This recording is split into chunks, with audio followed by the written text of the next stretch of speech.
Hey, what's up, y'all? This is Lewis Speaks 2023, and today I want to talk to you all about people who can only feel comfortable around other broken people.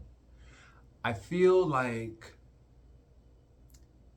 people that can only feel comfortable around broken people are people with deep self esteem issues. I'm not going to sugarcoat it, I'm just going to put it straight out there. I think these people have deep insecurities, and they only feel comfortable when they're around people who they feel are less than them, people who are damaged, wounded, broken, sketchy individuals. They feel comfortable in those environments. And as I mentioned earlier, it speaks more to this person's level of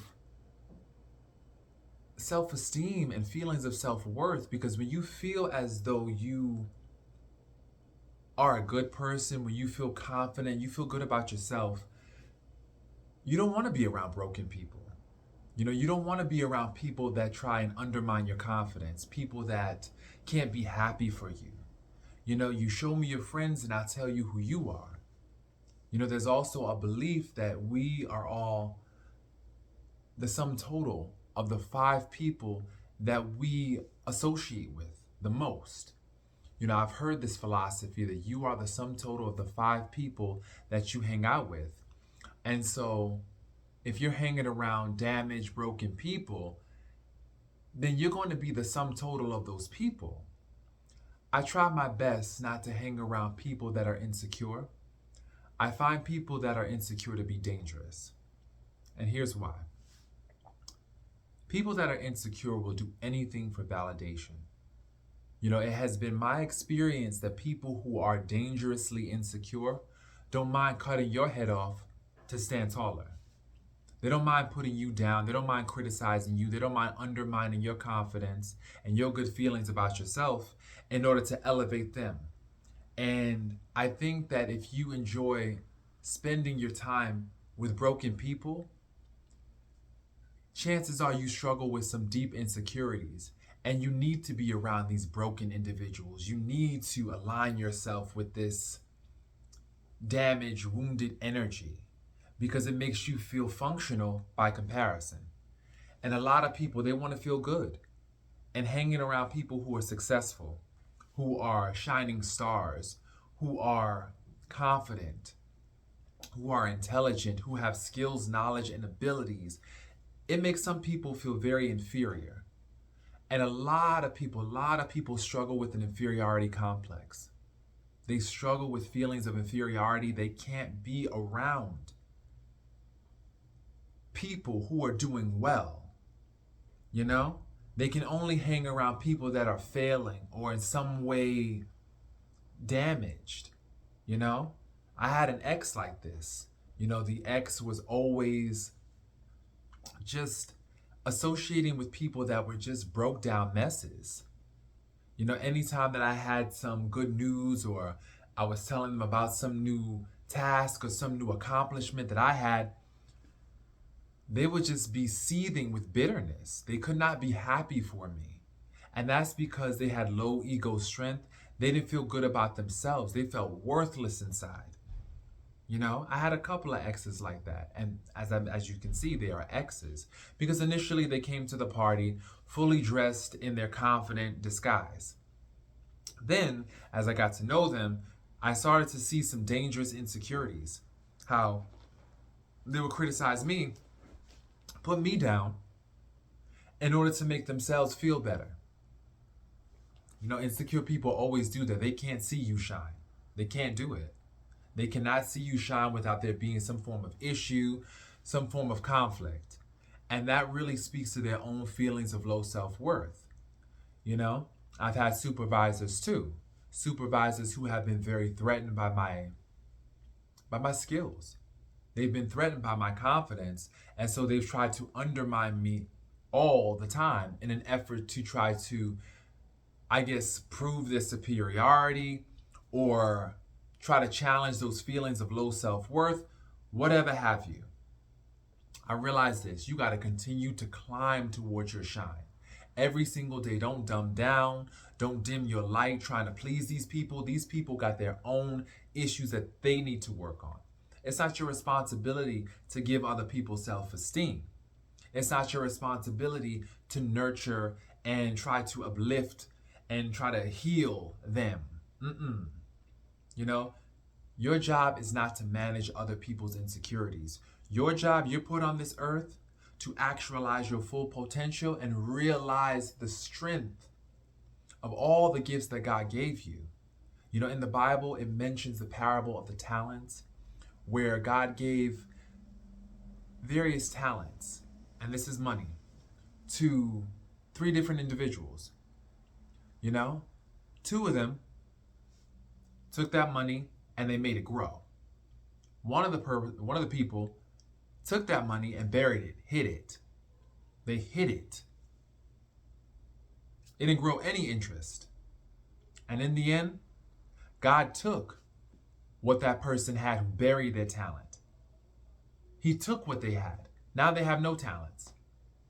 And that's what you have to do. You have to take the talents that God gave you and you have to multiply them and grow them. And whoever is in your life right now that's trying to dim your shine and trying to take away your talents and your good feelings about yourself, you need to get rid of them. Because right now, you're a shining light. You are a light. And it's time that you live your shine. Stop letting other people dim it.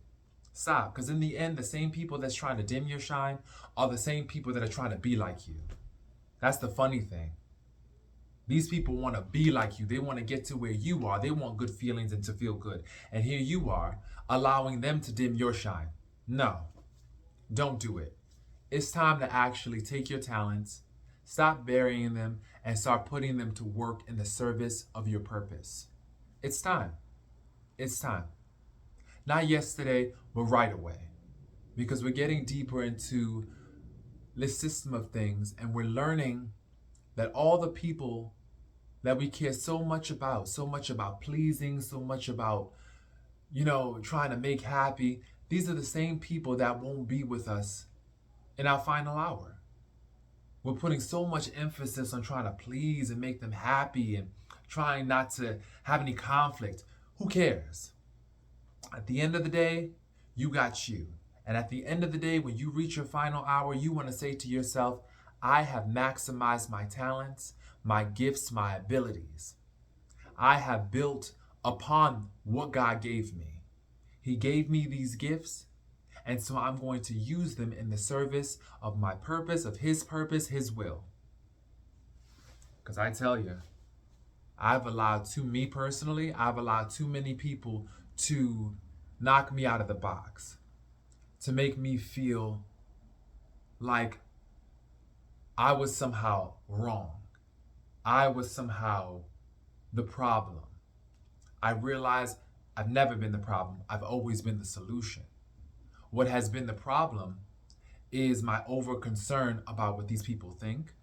What has been the problem is their insecurities that I oftentimes try to compensate for, try to manage for them.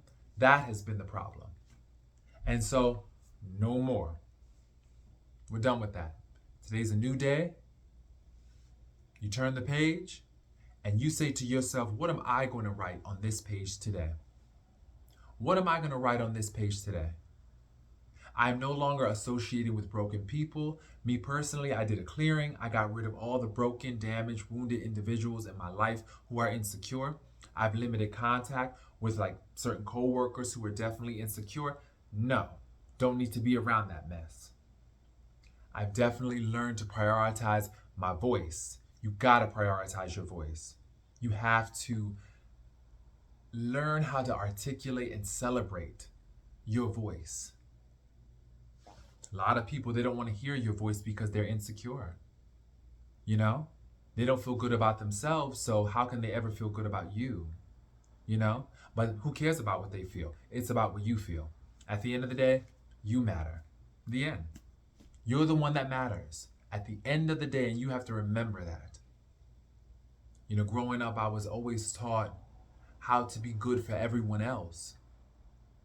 But what about people? Who's good for me? And that's the stage that I'm at right now. Who is good for me? I know that I'm good for everyone else. but who's good for me? You know? And now I'm assessing who's good for me. I'm making sure to see that way before I'm sitting up here being good to you, giving you my gifts, pouring those talents into them. Wait a minute. Who's good for me? Who's going to treat me good? Who's going to pour back into me? That's not selfish. That's self-full. That's keeping yourself full so that way you could be present for other people. Nothing selfish about it. So I encourage people, definitely assess the broken ones in your life. Ask yourself why you continue to hang out with such broken people. Is it because you somehow gain ego boost from being around these broken people? Does it feed some sick need to feel superior to others? You know, only you can answer these questions, but once again, you are the sum total of the 5 people that you associate with. You know, you tell me your friends and I'll show you who you are. You know, if you hang around nothing but broken people, can only feel comfortable within toxic spaces, that says a lot. That says a lot. And so everybody has got to do their own self-assessment. They got to do their own inner work.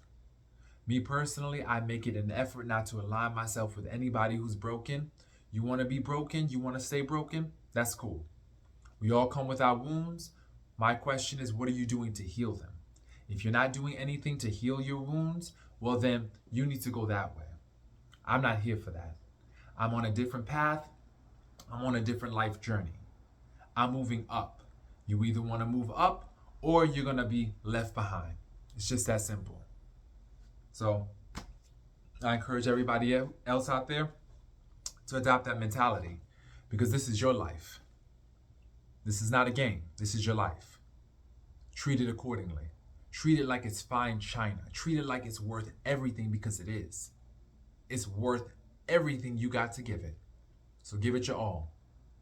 This is Lewis Speaks, wishing everybody a wonderful 2023. Peace, y'all.